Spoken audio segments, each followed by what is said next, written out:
الحمد لله نحمده ونستعينه ونستغفره. قال الله تبارك وتعالى في كلام الآخر: قل بفضل الله وبرحمته فبذلك فليفرحوا هو خير مما يجمعون. صدق الله مولانا العظيم. إن الله وملائكته يصلون على النبي يا أيها الذين آمنوا صلوا عليه وسلموا تسلیما. اللهم صل على محمد وبارک وسلم. حمد و صلات کے بعد مہینہ ہے ربیع الاول، جشن عید میلاد النبی صلی اللہ علیہ وسلم کے سلسلے میں ہر گلی، ہر کونا، ہر محلے میں تیاریاں عروج پر ہیں. اور کیوں نہ ہو، کیونکہ آقا کی آمد سے جہاں ظلم کا خاتمہ ہوا، آقا کی آمد کی برکت سے اندھیرے ختم ہوئے، آقا کی آمد کی برکت سے کفر اور بربریت کا خاتمہ ہوا، وہیں آقا کی آمد کی برکت سے غلامی کا زمانہ بھی ختم ہوا. ورنہ آقا کی آمد سے قبل پوری دنیا میں آدھے آقا ہوتے تھے اور آدھے لوگ غلام ہوتے تھے. علامہ اقبال نے ایک شکوہ لکھا اپنی کتاب میں. علامہ اقبال علیہ الرحمہ شاعر مشرق، ابو جہل کا ایک شکوہ نقل کرتے ہیں علامہ اقبال. بڑی توجہ دیجئے گا. ابو جہل جو ہے وہ خانہ کعبہ کا غلاف پکڑ کر اللہ سے شکوہ کر رہا ہے. کعبے میں کھڑا ہے، کعبے کا غلاف ہاتھ میں پکڑ کر اللہ سے شکوہ کر رہا ہے، شکایت کر رہا ہے. کس کی؟ نبی پاک صلی اللہ علیہ وسلم کی. کعبے کا غلاف پکڑ کر مصطفیٰ کریم کی شکایت کر رہا ہے اللہ سے. اور وہ شکایت کیا ہے؟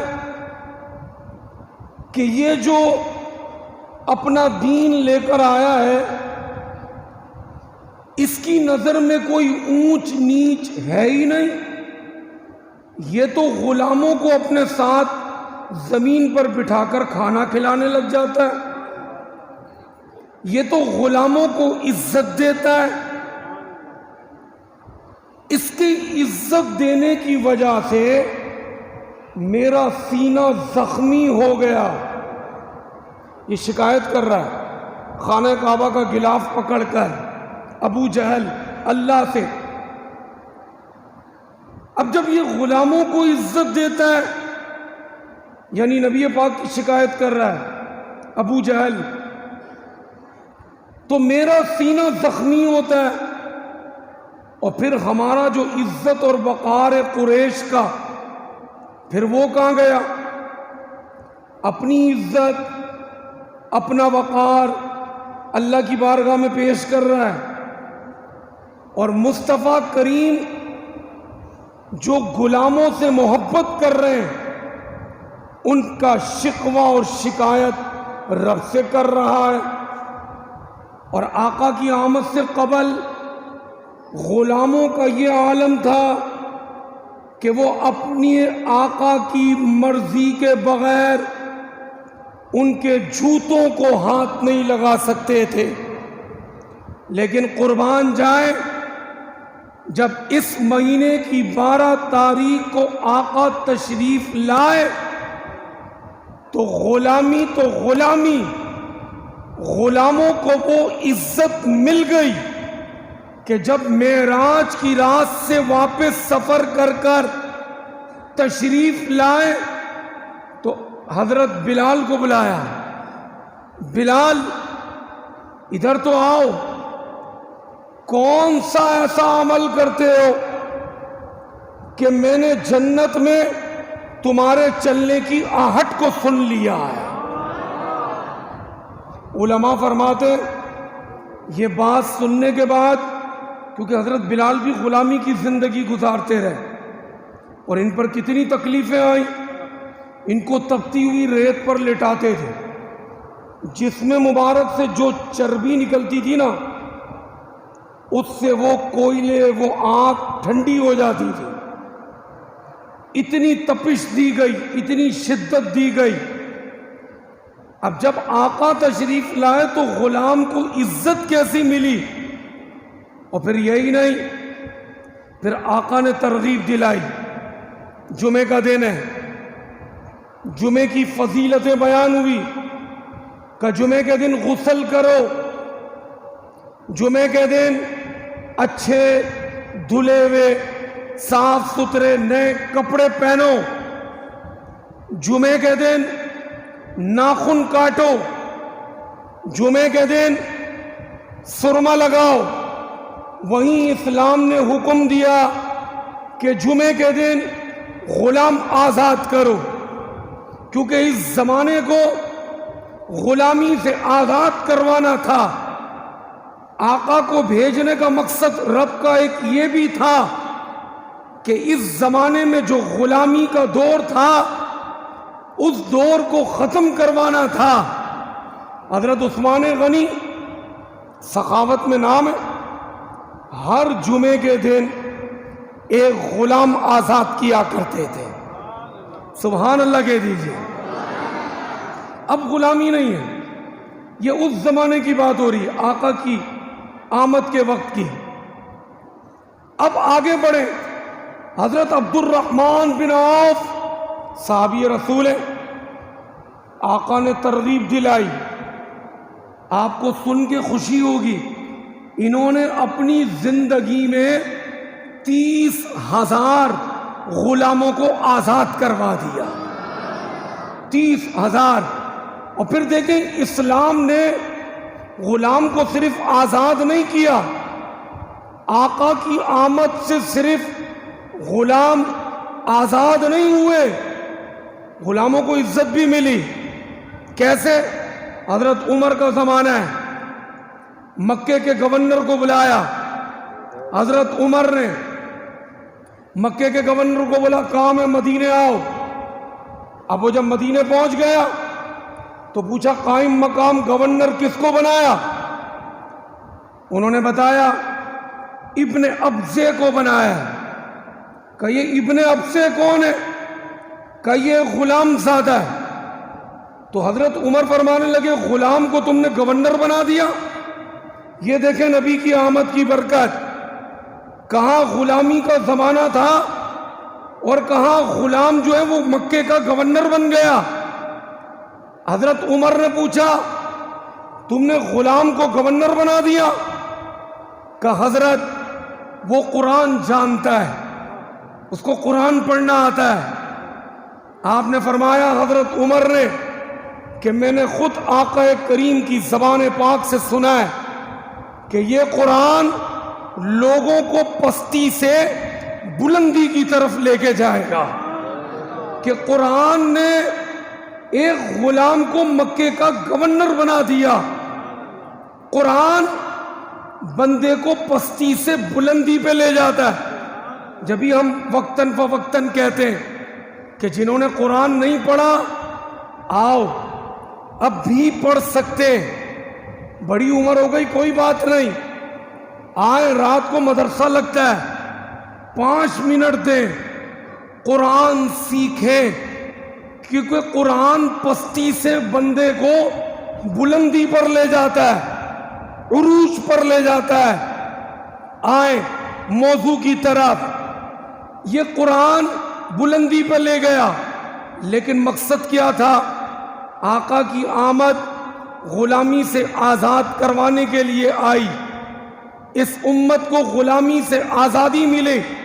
اور دیکھیں وقتاً فوقتاً حکم ہوتا رہا. کسی نے قسم اٹھائی, قسم پوری نہیں کی, اسلام کہتا ہے غلام آزاد کرو. کسی نے روزہ رکھا, توڑ دیا, اچھا توڑ دیا, کفارے میں غلام آزاد کرو. اچھا قتل کر دیا, قتل کے بدلے کفارے میں غلام آزاد کرو. ہر بات پر غلام آزاد کرو, غلام آزاد کرو. کیونکہ آقا کی آمد سے قبل آدھی دنیا آقاؤں پر مشتمل تھی, آدھی دنیا غلاموں پر مشتمل تھی.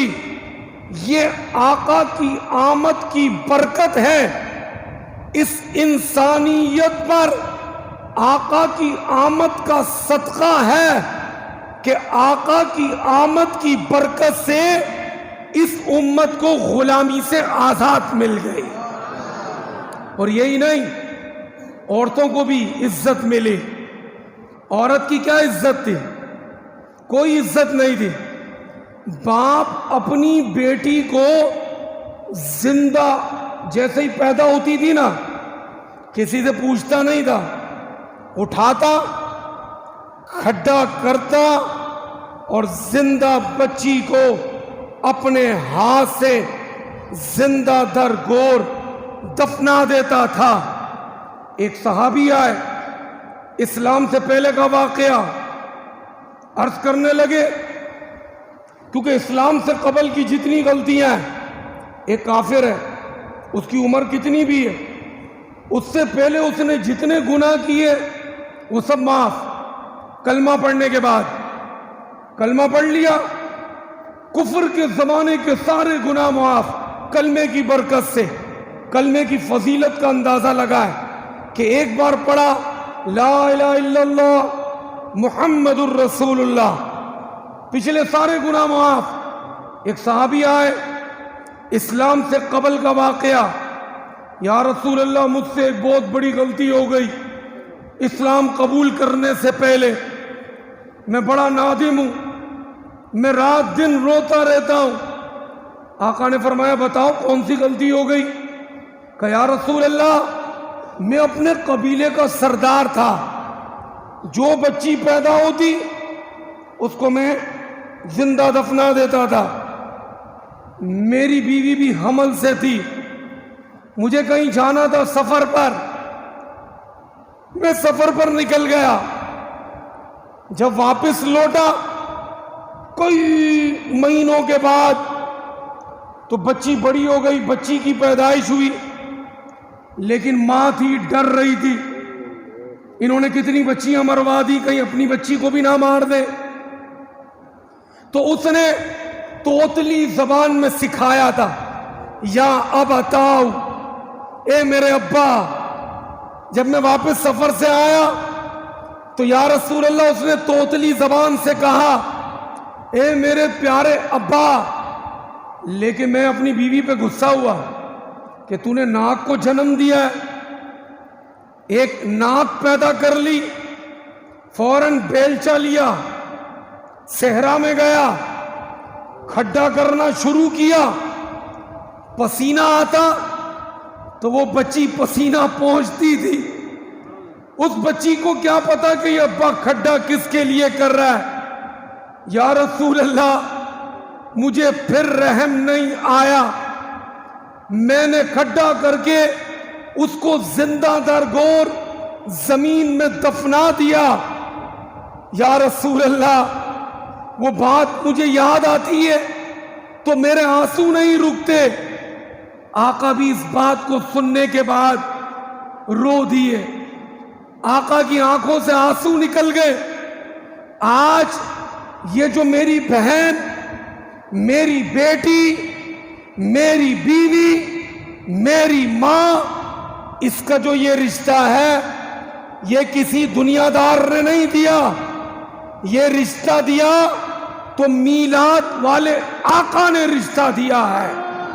اور اس زمانے میں جب بیٹی کو زندہ در گور دفن کر دیا جاتا تھا تو آقا کے گھر میں جب بیٹی پیدا ہوئی نا، خاتون جنت فاطمۃ الزہرا سلام اللہ علیہا، تو آقا نے فرمایا سنو، تم تو اپنی بیٹیوں کو زندہ دفن کرتے ہو، یہ میری جو بیٹی ہے یہ میرے جگر کا ٹکڑا ہے۔ اس زمانے میں یہ اعلان کرنا بہت بڑی بات تھی۔ تو آج مردوں سے زیادہ مائیں بہنوں پر حق ہے کہ وہ مردوں سے بڑھ کر آقا کا میلاد منائیں۔ اگر ان مائیں بہنوں کو کوئی شرارتی شیطانی ٹولہ روکنے کی کوشش کرے تو یہ مائیں بہنیں اس شیطانی ٹولے کو جواب دے کہ ہمیں عزت تم نے نہیں دی، ہمیں عزت میلاد والے آقا نے دی ہے، ہم ان کا میلاد ضرور منائیں گے، کیونکہ ہماری عزت میلاد والے آقا کی قدموں اور ان کی آمد کے صدقے سے ہے۔ اور ہماری خوش نصیبی کتنی، ہم نے تو کوئی جد و جہد نہیں کی، ہم نے کوئی دعا نہیں کی، ہم تو ایک الحمدللہ مسلمان گھرانے میں پیدا ہوئے، ابا قاری صاحب کو لے آئے، اذان دے دی گئی کہ مبارک ہو کہ تو مصطفیٰ کا غلام بن کر پیدا ہوا ہے، مسلمان گھرانے میں پیدا ہوا ہے۔ کئی لوگ انتظار کرتے رہے مصطفیٰ کریم کی آمد کا۔ حضرت سلمان فارسی، فارس کے رہنے والے، حق کی تلاش میں نکلے۔ توجہ دیجئے گا، مجوسی کے بیٹے، مجوسی آنکھ کی پرستش کرنے والے، ان کے بیٹے حق کی تلاش میں نکلے۔ حق نہیں مل رہا تھا، باپ نے گھر سے نکال دیا کہ نکلو باہر، کیا حق کی تلاش میں نکلے ہو؟ ہمارا مذہب مجوسی ہے، آنکھ کو خدا سمجھو۔ کہ نہیں، آنکھ کو خدا نہیں سمجھ سکتا، آنکھ خدا کیسے ہو سکتی ہے؟ حق کی تلاش میں نکلے، ایک پادری کے پاس گئے، اس کی خدمت کرتے رہے، اس کا وقت انتقال آیا، اس نے کہا سلمان تم نے بڑی میری خدمت کی ہے، اب تم چلے جاؤ غموریہ، اس علاقے میں جاؤ، فلاں پادری ہے، اس کی خدمت کرنا۔ پہلے پادری کا انتقال ہوا، دوسرے پادری کے پاس چلے گئے، دوسرے پادری کی خدمت کرتے رہے۔ توجہ دیجئے گا، ہماری تو خوش نصیبی، ہمیں گھر بیٹھے بیٹھے مصطفیٰ کریم کی غلامی کا پٹا مل گیا، لیکن لوگوں نے کتنی جد و جہد کی مصطفیٰ کریم کو حاصل کرنے کے لیے۔ دوسرے پادری کے پاس گئے، اس کا وقت انتقال آیا، اب وہ پادری کہنے لگا تم نے بڑی میری خدمت کی ہے، میں تمہیں اس کا اجر دینا چاہتا ہوں۔ میں نے کتابوں میں پڑھا ہے آخری نبی کی آمد کا وقت ہو گیا ہے، کیونکہ پچھلی کتابوں میں مصطفیٰ کریم کا ذکر ہوتا رہا، انبیاء ذکر کرتے رہے کہ آخری نبی آئیں گے، اور آقا کا ذکر کرنا اسی کو تو میلاد کہتے ہیں۔ یہ جو ہر جمعے میں تقریر کرتا ہوں، یہ ہر جمعے ہم میلاد مناتے ہیں۔ میلاد کا مطلب صرف نعتیں پڑھنا نہیں ہے، میلاد کا مطلب حضور کا ذکر کرنا ہے، چاہے وہ نبی کی حدیث بیان ہو، چاہے وہ قرآن پڑھا جائے، چاہے وہ مرحبا کے نعرے لگے، چاہے وہ کوئی روزہ رکھ کے منائے، چاہے وہ ہرا جھنڈا لے کے خوشی کا اظہار کرے، چاہے وہ اپنے سینے پہ بیج لگا لے، چاہے وہ لائٹ لگا لے، ہر وہ چیز جو شریعت سے ٹکراتی نہیں میلاد میں جائز ہے۔ پچھلی کتابوں میں ذکر ہوتا رہا، توجہ دیجئے گا، بڑی توجہ طلب بات۔ اس پادری نے کہا، پادری کون سا ہے؟ دوسرا، حق کی تلاش میں، کہ آخری نبی آنے والے، تم یثرب کی طرف چلے جاؤ۔ یثرب کسے کہتے ہیں؟ مدینے کا پہلا نام تھا یثرب۔ یثرب یعنی بیماریوں کا گھر۔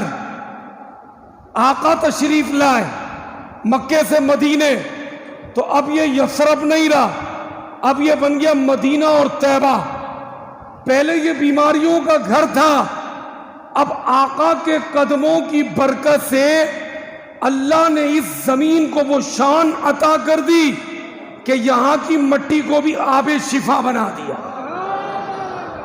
سبحان اللہ نہیں کہہ رہے آپ لوگ؟ اور یہ میں اپنی طرف سے نہیں کہہ رہا۔ ایک غزوہ سے واپس آ رہے تھے، ایک غزوہ سے واپس آ رہے تھے، مدینے میں چٹل میدان تھا، مٹی اڑ رہی تھی۔ جب مٹی اڑتی ہے تو ہم بھی یوں ہاتھ رکھ لیتے، ناک اور منہ میں مٹی نہ آ جائے۔ صحابہ گھوڑے چلاتے چلاتے یوں آگے کپڑا رکھتے ہیں۔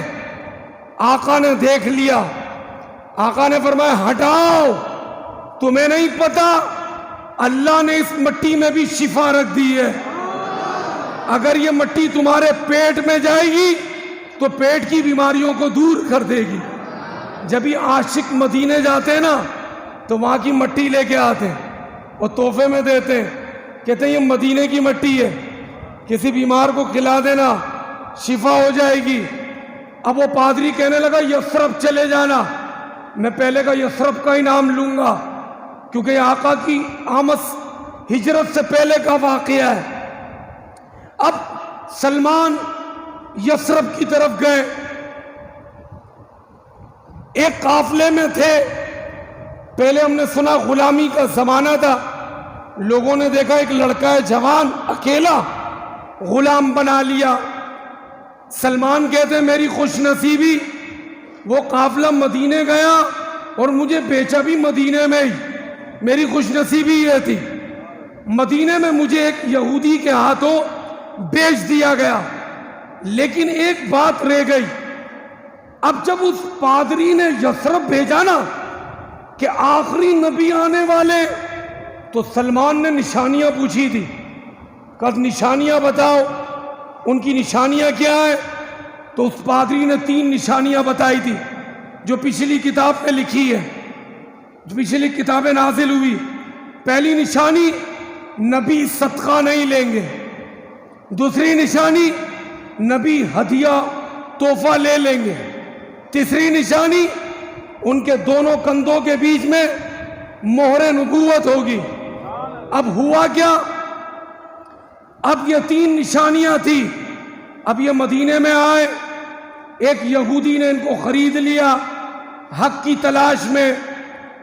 ایک یہودی کا باغ تھا، اس میں کھجوروں میں گوڈی کرتے تھے، مٹی ادھر ادھر کرتے تھے، پانی دیتے تھے۔ ایک دن سلمان کہنے لگے، ٹھنڈی ہوائیں چلی اور آوازیں آنے لگی، طلع البدر علینا من ثنیۃ الوداع وجبت شکر علینا ما دعا للہ داعی۔ کہنے لگے میں سمجھ گیا کہ نبی آ گئے، ان کا استقبال ہو رہا ہے، انہی کے نام کا جلوس ہے۔ یہ جو نبی کی آمد کا جلوس ہے نا، یہ مدینے کے جلوس سے ثابت ہے۔ لوگ کہتے ہیں جلوس کب نکلا؟ تو جب نبی مکے سے مدینے آئے تو آمد کی خوشی میں مدینے والوں نے جلوس نکالا اور یہ کلام پڑھا، طلع البدر علینا، چاند نکل آیا۔ چاند دیکھا ہم نے، پھر نعتیں پڑھ رہے تھے۔ اب سلمان بھاگنے لگے، اس یہودی نے پکڑ لیا، کہا کہاں بھاگتا ہے؟ کہنے لگے بھاگ نہیں رہا، غلام تیرا ہی ہوں، لیکن یہ دل غلام کسی اور کا ہو چکا ہے۔ اب بھاگے بھاگے آقا کی بارگاہ میں پہنچے۔ پہلی نشانی کیا تھی؟ نبی صدقہ نہیں لیتے۔ کھجوریں دی، کہا یہ صدقے کی کھجوریں۔ آقا نے کہا نبی صدقہ نہیں لیتے۔ پہلی نشانی پوری ہو گئی۔ کچھ ٹائم کے بعد پھر گئے، کھجوریں لے کر گئے۔ اب لے کر گئے تحفے کے لیے، تحفہ ایک دوسرے کو دینا سنت ہے۔ اب ہدیہ لے کر گئے، کہا یہ لایا ہوں۔ آقا نے پوچھا کس نیت سے؟ کہا تحفہ۔ کہا تحفہ قبول کرتے۔ دو نشانیاں پوری ہو گئی۔ اب تیسری نشانی مہر نبوت۔ سلمان کہتے ہیں دو نشانیاں میں نے دیکھ لی، لیکن میرا دل چاہ رہا تھا کہ میں تیسری نشانی بھی دیکھ لوں۔ کہ ایک دن میں اپنے باغ میں کام کر رہا تھا، آقا خود باغ میں تشریف لے آئے۔ آقا کے جسم مبارک پر چادر مبارک تھی۔ اچھا ہوا آتی تھی تو چادر ہلتی ہے۔ سلمان کہتے ہیں میں تیسری نشانی دیکھنا چاہ رہا تھا، پشت پہ مہر نبوت، ایک گوشت نما جس پہ نبی پاک کا نام مہر نبوت چسپاتی رب کی طرف سے۔ کہہ رہے تیسری نشانی دیکھنا چاہ رہا تھا، آقا کے پیچھے جاؤں، اور دل میں تمنا تھی کہ ہوا آئے، چادر ہٹے تو میں دیکھوں اور کلمہ پڑھ لوں۔ ابھی یہ دیکھ ہی رہا تھا، سوچ ہی رہا تھا، آقا نے میرے قلب کی بات خود سمجھ لی، ان کو معلوم ہو گئی۔ آقا نے چادر اٹھائی اور میری طرف یوں پھینکی اور فرمایا فَأَلْقَى إِلَيَّ رِدَاءَهُ۔ اے سلمان، مہر نبوت دیکھنا چاہتا ہے؟ وہ جو پادری نے تیسری نشانی بتائی تھی، انظر الی ما امرت بہ، آ دیکھ لے، وہ کلمہ پڑھ کے مسلمان ہو جا۔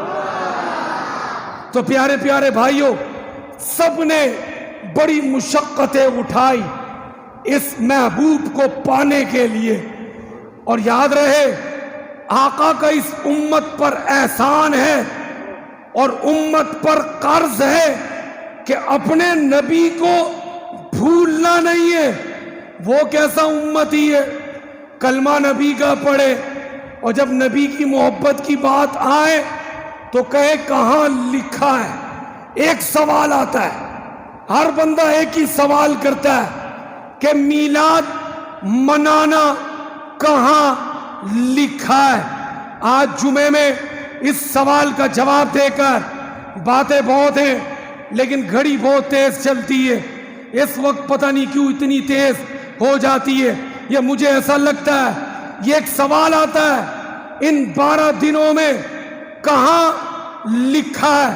میں ممبر رسول پہ بیٹھا ہوں، کہاں لکھا ہے؟ ریکارڈنگ بھی ہو رہی ہے، سوشل میڈیا پہ ریکارڈنگ موجود رہتی ہے، کہاں لکھا ہے؟ لکھے کی کمی نہیں ہے، جس کو دیکھنا ہے قرآن سے بھی دکھائیں گے، حدیث سے بھی دکھائیں گے۔ تم تو یہ کہتے ہو کہ نبی نے میلاد کب منایا، صحابہ نے کب منایا، تابعین نے کب منایا؟ ہم تو یہ کہتے ہیں کہ میں قرآن سے ثابت کر کے دوں گا کہ رب نے بھی، اللہ نے بھی اپنے محبوب کا میلاد منایا ہے۔ قرآن سے ثابت کر کے دوں گا، ممبر رسول پہ بیٹھ کے یہ الفاظ کہہ رہا ہوں۔ قرآن سے کہتے کہاں لکھا ہے، کہاں لکھا ہے؟ اپنے سارے دن مناتے ہو، اپنی شادی کی ہیپی برتھڈے مناتے ہو، بیوی ناراض نہ ہو جائے، اور مصطفیٰ کریم کی آمد کہتے ہو کہاں لکھا ہے؟ لکھے کی کمی نہیں، آپ کسی سے بحث نہ کریں، آپ نہیں کریں، میرے پاس پکڑ کے لے آئے، جو بولتا ہے کہاں لکھا ہے میں اس کو بتاؤں گا قرآن اور حدیث سے، لیکن آپ نے اس کو ایک جواب دینا ہے اور بولنا ہے لکھے کی کمی نہیں، چل امام صاحب کے پاس، لیکن میں تجھے بتاتا ہوں کہ اللہ نے میرے مقدر میں لکھا ہے، میلاد منانا میرے نصیب میں لکھا ہے۔ آپ صرف اتنا جواب دے دیں اور اس کو پکڑ کے میرے پاس لے آئے۔ اللہ پاک سے دعا ہم سب کو جشن میلاد منانے کی توفیق نصیب فرمائے۔